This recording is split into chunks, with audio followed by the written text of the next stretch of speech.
আসসালামু আলাইকুম সুপ্রিয় দর্শক, আমি আছি এখন আমাদের যে পাবনা ঈশ্বরদীর পাকশির যে হার্ডিঞ্জ ব্রিজ রয়েছে, সেই হার্ডিঞ্জ ব্রিজের শুরু যে মাথাটি রয়েছে সেই মাথা রেল লাইনের উপরে আমি দাঁড়িয়ে আছি। এই হার্ডিঞ্জ ব্রিজটি অনেক ঐতিহ্য লালন করছে, সারা বাংলাদেশের মানুষের সঙ্গে পরিচিত। অনেক হার্ডিঞ্জ ব্রিজ দীর্ঘ প্রায় 100 বছরের উপরে এই ব্রিজটি তৈরি করা হয়েছিল। সে থেকে এই ব্রিজের উপর দিয়ে অনেক মানুষ চলাচল করতো।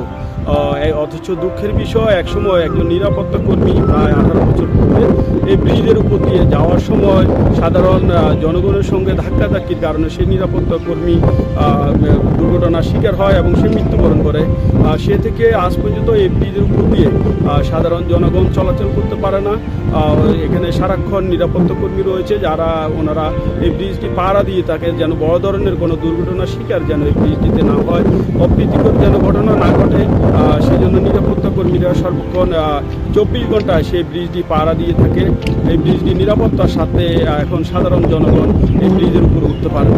তো সাধারণ আমি দেখাচ্ছি, আমার পাশে আরেকটি রয়েছে, সেটি হলো রূপপুর পারমাণবিক কেন্দ্র। সেই রূপপুর পারমাণবিক কেন্দ্রটি আজ প্রায় 8-10 বছর থেকে স্থাপন করা হয়েছিল এখানে। এখনও এই রূপপুর পারমাণবিক বিদ্যুৎ কেন্দ্রের কাজ এখনও শেষ হয়নি।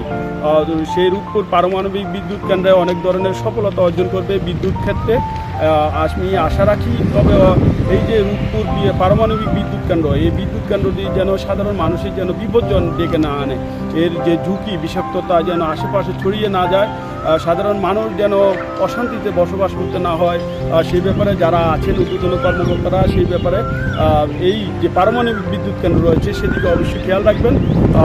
আমাদের দেশের চাহিদা অনুযায়ী বিদ্যুতের সরবরাহ করতে এই বিদ্যুৎ কেন্দ্রটি সফল হবে, সাধারণ মানুষের যেন ক্ষতির সম্মুখীন না হয় সে ব্যাপারেও আমি আশা রাখি। আমরা যারা আছেন ঊর্ধ্বতন কর্মকর্তা ওনারাও সে ব্যাপারে খেয়াল রাখবেন।